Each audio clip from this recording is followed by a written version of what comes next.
see it through Prada and Dior and Gucci, and all these different brands are now paying attention to Indian fashion. I did it before all of that was cool. I did it because it's who I am.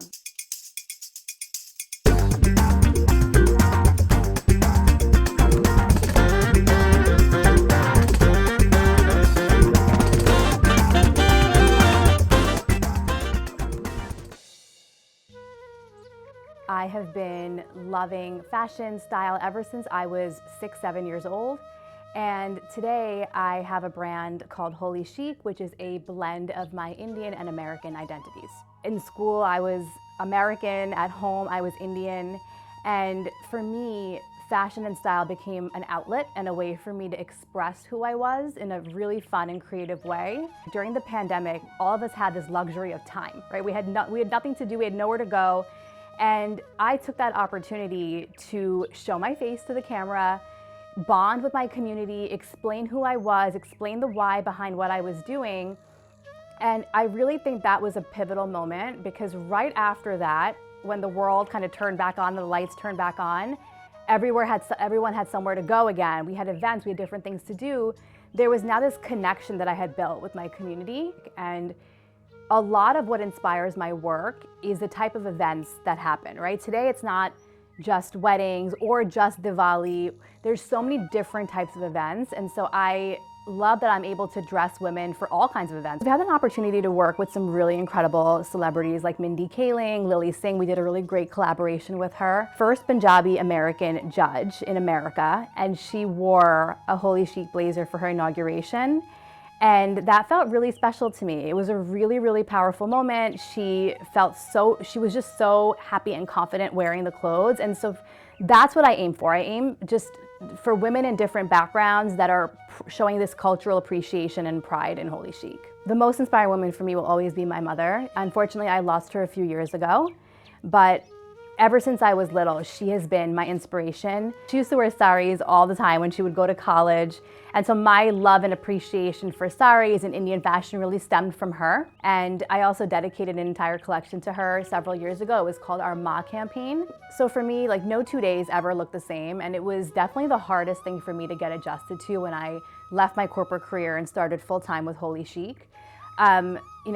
If there's a typical day, which is usually when the kids are in school, I wake up, I drop them, we do breakfast, we do the whole routine in the morning. Me and my daughter argue about what she'll wear, because that's like a big thing in our house. She always wants to be in these like jerseys. And so we're always, trying to figure out her clothes in the morning is 15 minutes of my morning routine. I then drop them to school and I head straight to the gym. Like, that's my, non-negotiable. It's something that's very important to me because it's my own time. It's a time for me to just clear my head, set the tone for the day. And then once that's done, I come back home, log in. I do a lot of like our business catch up, operations, check in with my team, see if they need anything. And then from that point, it can go any direction. I can be filming, a podcast. I can be doing my design work. Design work is not something that I like carve out, a specific time and day. It's happening every single day. And sometimes I get inspiration when I'm, out in the city or I'm at an event. I'll come home, I'll sketch something, and it'll be, something that I'll put into production and start sampling. My philosophy and approach when it comes to designing is, I know it sounds cliche, but it's really to stay true to who I am. There is a lot of noise. India is clearly having a moment. We can all see that through social media with different fashion houses taking inspiration from, our collaborators, or all different things. See it through Prada and Dior and Gucci, and all these different brands are now paying attention to Indian fashion. I did it before all of that was cool. I did it because it's who I am. It's my identity. It's part of my upbringing and my lifestyle, and that will never change. If you want to pursue being an entrepreneur or starting your own business, whether that's fashion, whether that's any industry, it looks really glorious on the outside, and I get that, right? Like, social media has painted this picture of like, oh yeah, like working for yourself is the best thing in the world. And it is, it definitely is. It's very rewarding. It's one of the best things I've ever experienced, but it's also really difficult. And I think that people don't talk about this often, where, right now, if you're in corporate America, you're accountable to your boss, right? Maybe a couple bosses above them. But when you are accountable to yourself, it is on another level. Like, to be accountable to me, like, there is no harder boss than myself, right? And so there's always this feeling of I'm never doing enough, or I should be doing more, or I'm not satisfied with this thing, now I need to move on to the next thing. Like there's this constant I need more and what's next mentality. And I'm not trying to scare anyone away, but I think that there's the reality of like that's what it's really like, right? And it's something that you have to be very strong to pursue, because it takes a lot. Anybody can start and become an entrepreneur, but it's really about, can you sustain it? Are you able to ride the ebbs and flows? Because there's so many times where you want to give up. If you think about a day at work, for example, when you have you got a really good review from your boss and you're like at the highest of high. As an entrepreneur, that high is like 10x, right?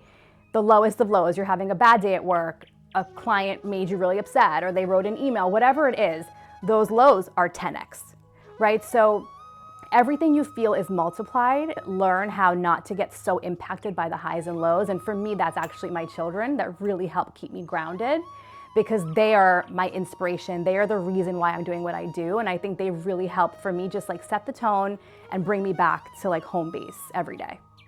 So for me, we just got our foot in the door at Nordstrom. That was a very big win for our team. We've been working on it for many, many years. We had no ins, we had no shortcuts, we had no connections. It was all hustle and cold calling and emailing to get in that door. So I'll put that out there as well, because people think it's so easy. It was 3 years of hard work to get into Nordstrom. My goal was to open up South Asian fashion to the world, for them to appreciate the fashion, buy it from somebody who actually is South Asian and understands the culture and is doing it the right way. It was very important to me. So what's next is more of that, right? I want to open up the brand to more. I want to meet people where they are, where they're shopping, right? And so just finding new and, to find the right partners. I can work with any retailer, but it's really about finding people who really understand the vision of holiCHIC and myself, finding more of them and getting holiCHIC through those doors.